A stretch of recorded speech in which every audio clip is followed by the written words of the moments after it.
Once you've logged into your Receptionist console, we're going to start at the left-hand side and show you the call console.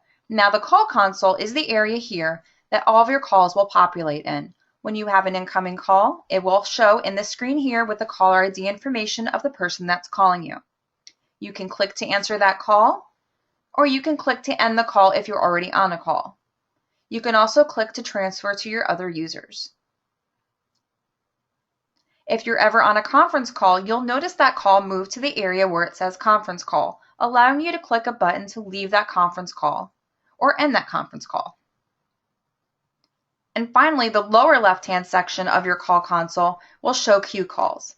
Queued calls is only an area that you'll need if you are also a member of a call center. This will separate your call center calls versus your receptionist direct calls.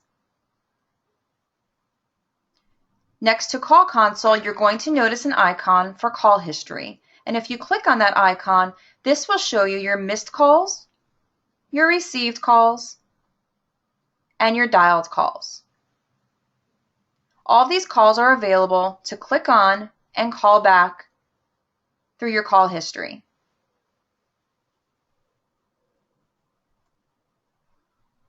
Moving over to your Contacts section. This is where all of your feature functionality is located for your Receptionist console. The first tab I'd like to cover is Favorites, because this is the tab that you'll be in the most. In Favorites, you're going to see all of your different users and a status on those users. Green is available, red is on a call. This is so you know if you have a live call in your Receptionist console, if somebody's red, that means they're on a call. You maybe just want to send it to their voicemail or let that person know that that other user is not available. If somebody is green, they are not currently on a call, and I can click on that user and actually find them by clicking on Search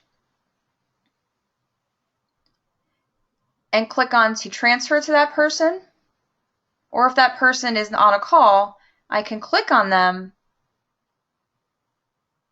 and barge in if needed. Or I can click on a user that's green, call them directly, or extension dial. Now let's show you a live call so you can see what the transfer buttons look like.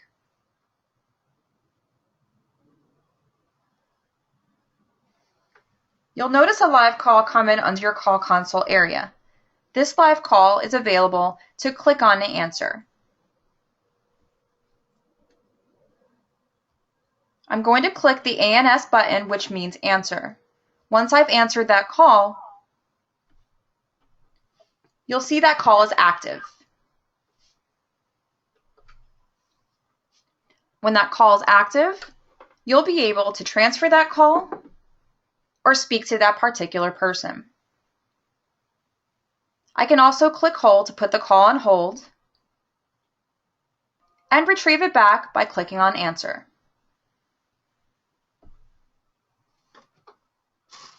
Now, if this person that's calling would like to be transferred to another person, what I'll do is I'll click on my favorites and I'll find a user that they would like to speak to.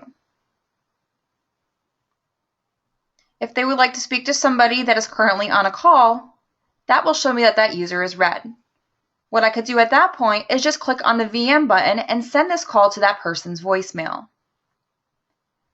If the person that they're looking for is available, you'll see that the light is green on their status. And at that point, I can click on transfer and send that call directly to that user. If for any reason I have to emergency barge in on a person because they're waiting for a particular call, I can click on barge in and let that person know that they have a call waiting.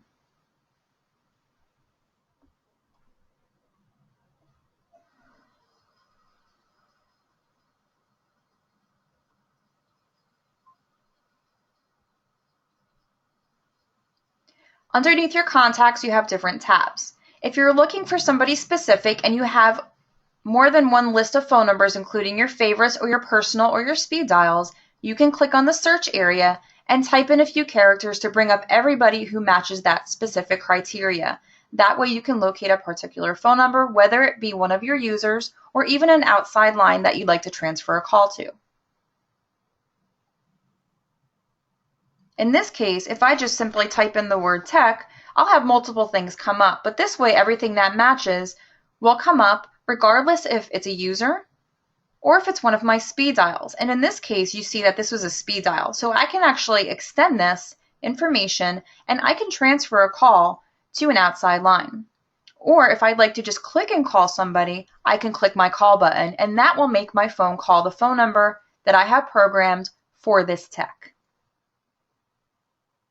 Now going into speed dials, you'll see a tab that says speed dial.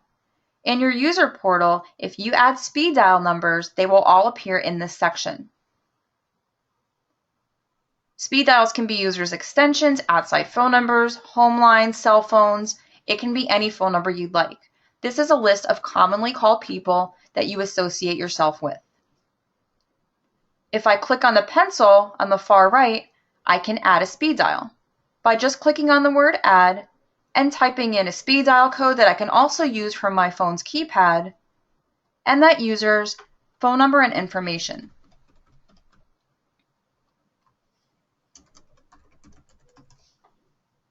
And then clicking on enter. By hitting enter, you're saving that person's phone number and that will remain in that place until you decide you no longer need that phone number. You can click and highlight and then click delete to remove a phone number. Now in the Personal tab, you're going to see an area, if you click on that Personal tab, that will show different phone numbers that you can also click and call. These are phone numbers that are not associated with a speed dial number, but you can still click and call them. Now you notice I have a live call on my screen. If I wanted to, I can go ahead and click on a user and just click transfer to send that call directly to somebody without answering the call. This is more like a blind transfer where you don't have to speak to that person first before transferring.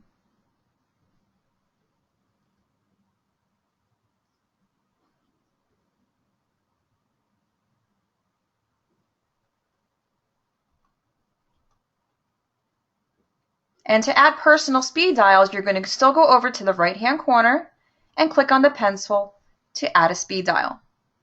These are your personal contacts. They're all only web-based, but you can click to call, click to transfer, and click to dial at any time.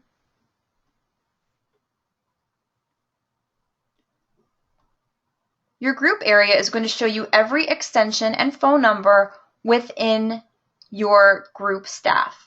So that's going to show lines that maybe you haven't chose to make a favorite to see their status, but you can still click and call and transfer calls to that user or to their voicemail. So essentially, the tab that says group is going to show you everybody.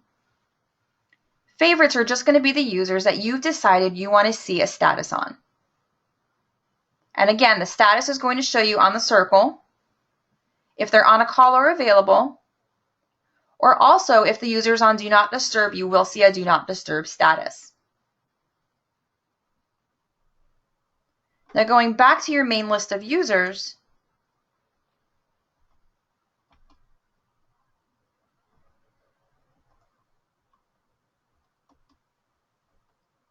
if you want to go back to your main status of users, you can click through your tabs, or you can get rid of your selection completely by clicking on the X to the right to bring up your entire list again.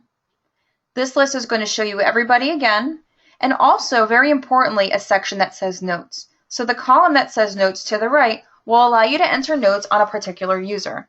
This is the case that somebody comes up to you and maybe announces that they'll be in a meeting for a few hours to send their calls to a specific person, or maybe if somebody is on vacation.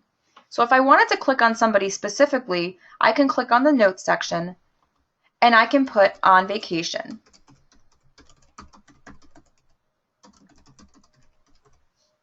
Once I click OK on that note will always be in there for me. This is only a note that I can see as a receptionist, but again, this gives me an idea of where all my users are at any time. When you have a bigger enterprise, it's a great time saver, so you don't have to write down these notes. You can manually type them in and save them within your console. And at any time, I can go back into that note and I can highlight and delete it and just click OK to remove it completely. If you scroll through, you'll notice that you can see everybody's extension.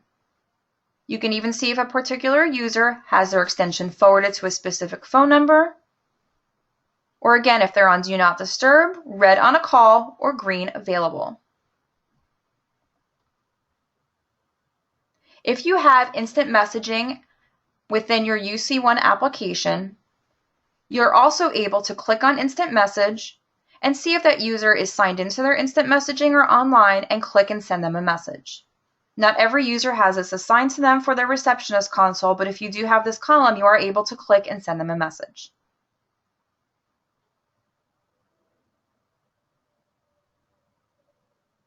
That concludes the receptionist console overview. And to sign out of your receptionist console, the link to sign out is in the upper right-hand corner.